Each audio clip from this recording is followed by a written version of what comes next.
guys, this is Chris here, and today we're going to be doing another First Shots. Lately on the channel, we've been having a lot of race guns, and I thought it would be kind of nice to have a race gun that maybe everybody could afford. So I thought long and hard on what race gun I would want to get for, let's say, home defense or maybe competition that might be light enough to concealed carry, might give you kind of a base model that you could upgrade a little bit, might have a track record of durability and reliability, and come with a lot of features out of the box that are kind of hard to get on a lot of other guns. That is quite a math problem to solve, and a lot of people would immediately go to Glock, but Glock generally doesn't have all the race features that you want out of the box. So I went with the next best thing, M&P. I was actually at my local gun shop there, Mr. Guns, and I saw this and I was like, man, I gotta have one of these. I've had a 5-inch M&P before, but I've never had the Performance Center. And recently I had extremely good luck with the Performance Center Shield Plus, which I'm now carrying because I love it so much. And I thought, man, it'd be nice to have a really big brother of that for my home defense gun. So, Performance Center M&P 2.0 5-inch.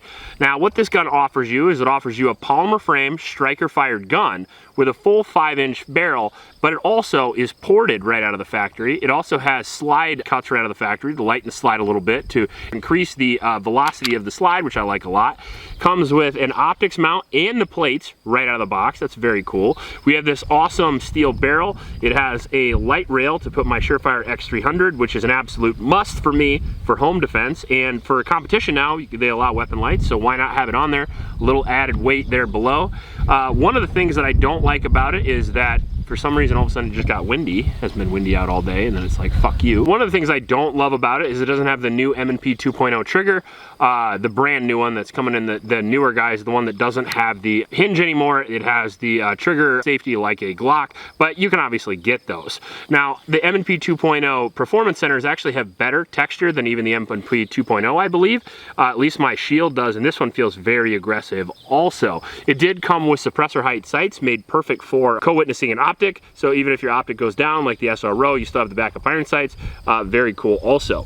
But my favorite thing about this gun is going to be the MSRP of around $700, and if it performs like almost every other M&P I've had on the channel, that should be quite a steal for the feature set you get and the capability that you get.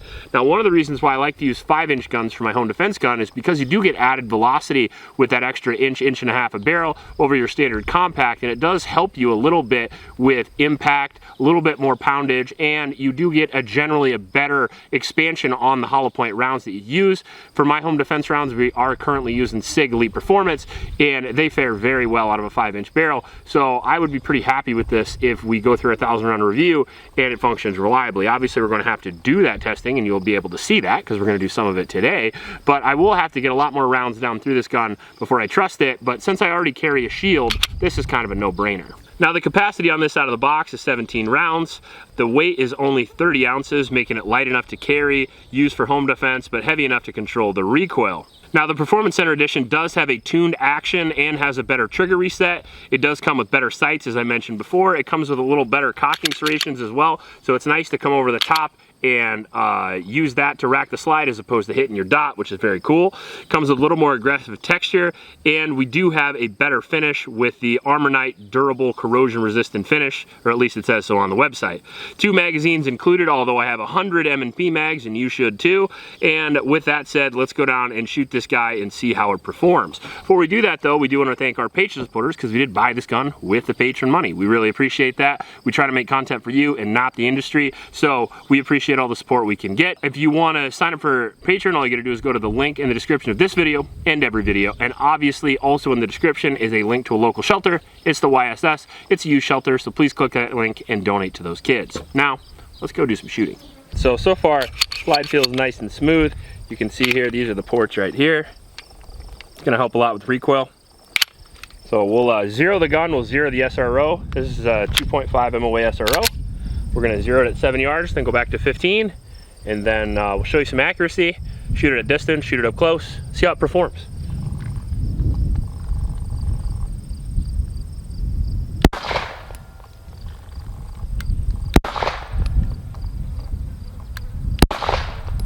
Well, there's no recoil on that. We're shooting Blazer Brass 115, and this is gonna be a fun time. Thanks, Manning.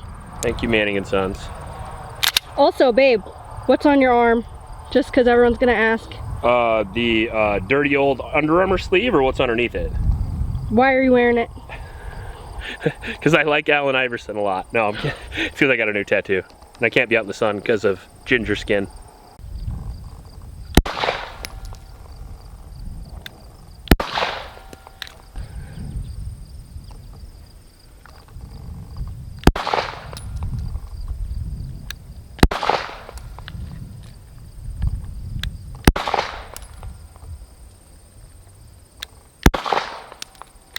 Let's take a look at that four round group there real quick.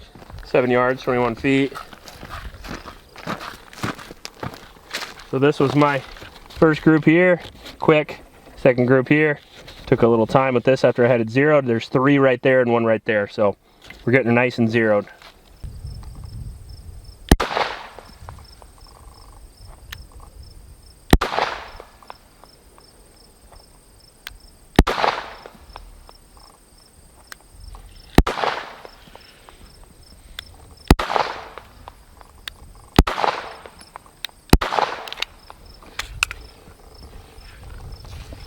All right, so we're at 50 yards here, and we'll just see if we can put a group down on that target down there. Turn my dot up so I can see it.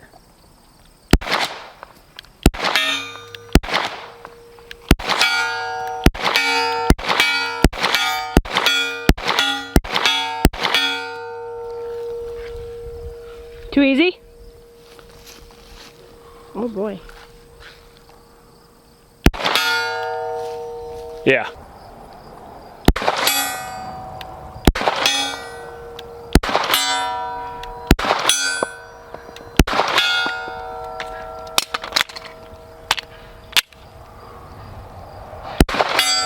I got it stuck on the mag well. Oh no.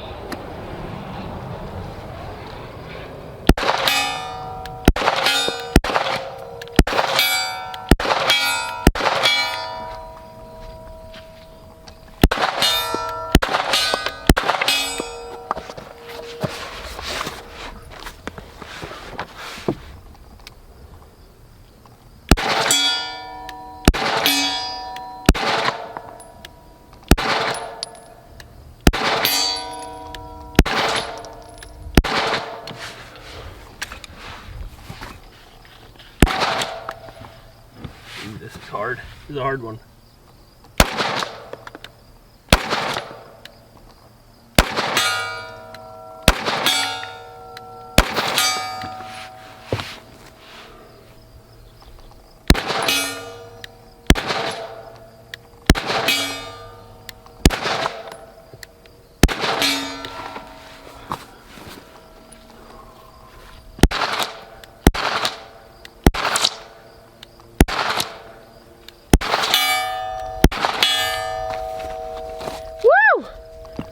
I got tired just watching you do all those positions. So a lot of the times when I'm missing, when I'm going rollover prone and stuff like that, it's not the fact that I'm missing the shot, it's the fact that I don't know the hold. Because like, if you are a little bit to the right and you notice you're shooting to the right, it's easy to go to the right when you're standing up straight, or easy to adjust for elevation. But when you're going sideways, it's kind of hard to adjust for the bore offset, the elevation, the windage, and a little maybe Kentucky windage all at the same time, and it gives you this kind of giant math problem while you're in a bad position. All right, let's try that again. So much fun. It's hard not to do it again.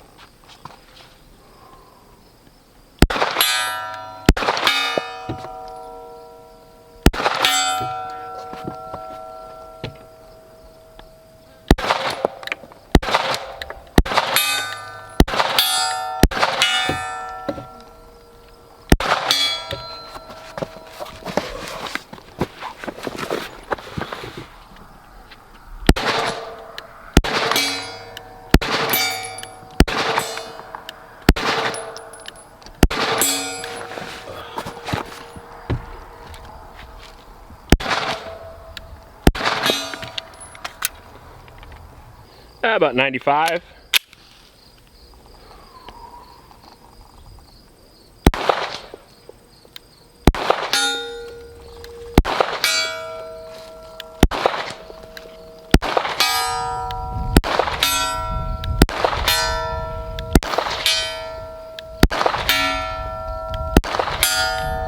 We'll go back.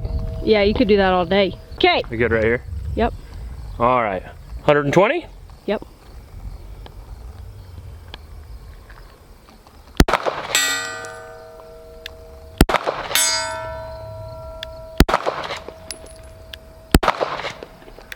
Oh. Uh-oh. That's what I like to call an SRO failure. It is. We've seen that before, haven't we? Yeah. The hood of the SRO runs over the chamber, and sometimes you get these weird failures like that. Yep. I also didn't lube this gun. Okay, let's try that again. Yeah, take two.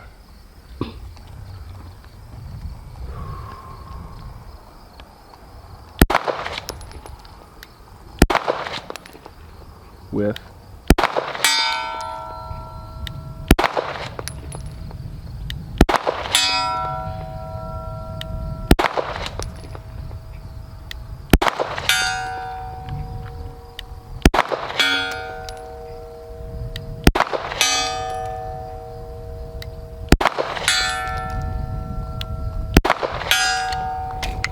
There we go. Lube works wonders. All right, let's see how it defends some barrels.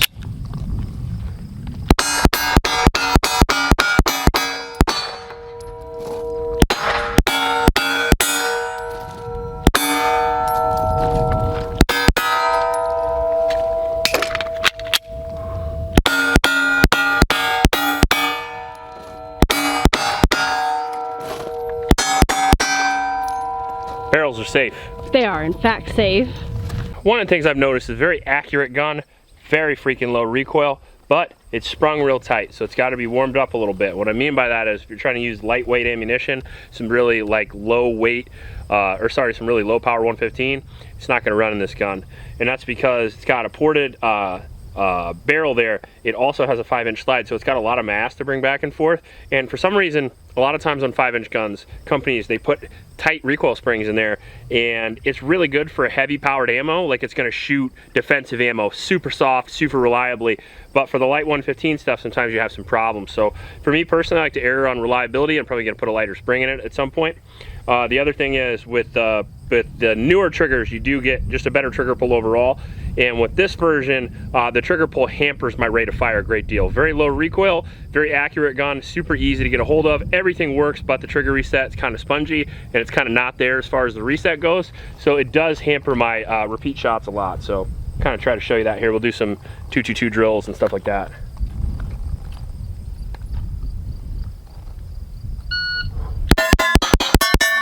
Now, it's still fast, don't get me wrong, but I think with a lighter, crisper reset on the trigger, you're gonna get a faster gun. So that was 184.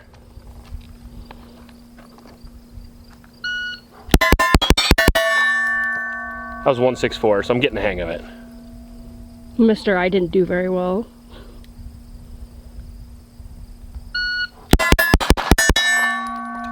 .155. You ready? Yeah.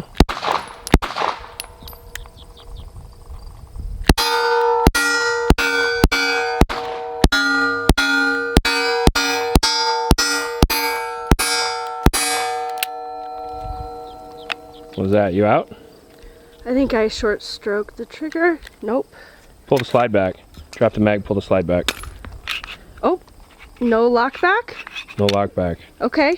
All right, so we did have some issues. We actually had one failure. Could have been a result of the SRO, because sometimes the SRO does cause failure to extract, because the round will go up and it will hit the base of the SRO. There's actually a little mark here where the round hit. I like the new M&Ps a lot. I have the 3.5 with the new trigger. I have the steel frame with the new trigger. I've got a 4-inch with the new trigger. I've got my M&P Shield Pluses with the new trigger. And I had to go back to the old style trigger for this gun because I wanted the ported barrel right out of the box. And what happened with the old trigger is that I had old trigger problems. And what I mean by that is the brake is great, but there's very little audible reset, and the reset, as you experienced as well, is very long, right? It was very spongy coming out of the gun, and it did slow the cadence of the gun up more than it should, I felt like. Because you can grip the gun well, very, very little recoil because the spring is tight, and on top of that, you do have the comp, and on top of that, you have the full 5-inch gun.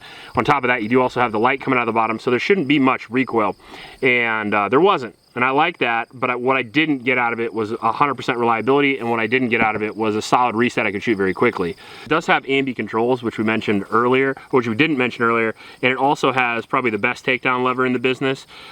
Grip is great, magwell was good, serrations were awesome, the gun looks great, I like the co-witness sights, so I'll be interested to figure out maybe if that keeps going or not, and I'll also be interested to kind of compare this to some other models that might be $700 or less. So let me know what you think. If you like this video, please like and subscribe. Please support your Oklahoma shelters, and remember to recycle. I'll check you later.